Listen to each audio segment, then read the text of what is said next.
சிறப்பான ஒரு வளர்ச்சியை மோடி அவர்கள் தந்து கொண்டிருக்கின்றார்கள் எல்லா வகையிலையும்.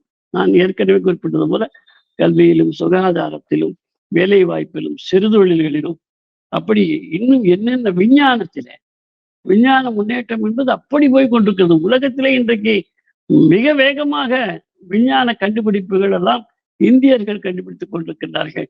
மேலை நாட்டுக்கு இங்கிருந்து பிரெயின் ட்ரெயின் என்று சொல்வார்கள். அங்கேதான் வேலை கிடைக்கும் என்று சென்றவர்கள் எல்லாம் மீண்டும் நம் நாட்டிற்கு வந்து வேலை தொடங்குவதற்கும், வேலை செய்வதற்கும் உலகத்திலே சவால் விடக்கூடிய அளவிற்கு பல பெரிய அஹ், மென்பொருள் நிறுவனங்களையும் நடத்தி கொண்டிருக்கக்கூடியவர்கள் நம்முடைய இந்தியர்களாக இருக்கின்றார்கள். அமெரிக்காவிலும் இந்தியர்கள் தான் இருக்கிறார்கள். இங்கேயும் இப்பொழுது இந்தியர்கள் அவர்களுக்கு ஈடு கொடுக்கக்கூடிய அளவிலே வளர்ந்து வருகிறார்கள். எனவே இவை எல்லாம் பிரதமர் மீது அவர்களுக்கு கோபம் இருக்குது. இந்த வளர்ச்சியெல்லாம் கண்முன்னே பார்க்கின்ற வளர்ச்சி. இது ஏதோ நாங்கள் வாக்குறுதி கொடுத்தோம், நிறைவேற்றி விட்டோம் என்று முதலமைச்சர் ஸ்டாலின் அவர்கள் சொல்வதை போல இது பொய்யான ஒரு விஷயம் அல்ல. மக்களை ஏமாற்றுகின்ற விஷயம் அல்ல. நாம் அனுபவிக்கின்றோம்.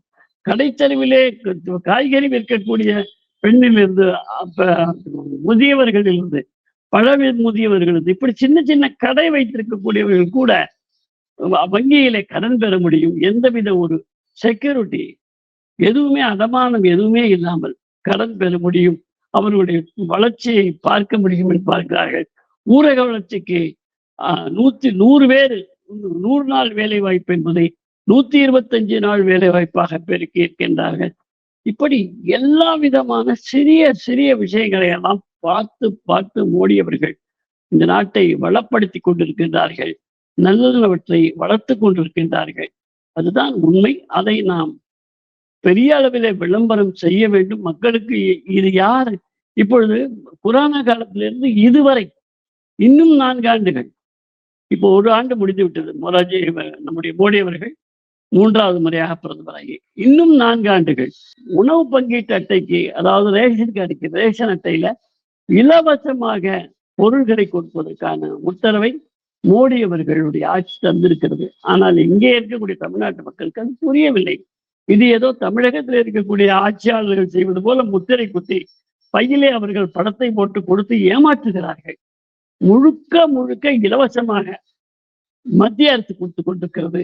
இந்த செய்திகளை எல்லாம் நாம் மக்கள் மத்தியிலே எடுத்து செல்ல வேண்டும். உறுதியான நாட்டை வளர்க்க வேண்டும் என்று சிந்திக்கின்ற, தேசபக்தி கொண்ட, பிரிவினைவாதத்தை கழுத்தறுக்கின்ற ஒரு நல்ல அரசாங்கம் நடந்து கொண்டிருக்கிறது. அந்த அரசாங்கம் தொடர வேண்டும். மக்கள் இவற்றுக்கெல்லாம் புரிந்து கொண்டு அவர்களுக்கு ஆதரவு அளிக்க வேண்டும்.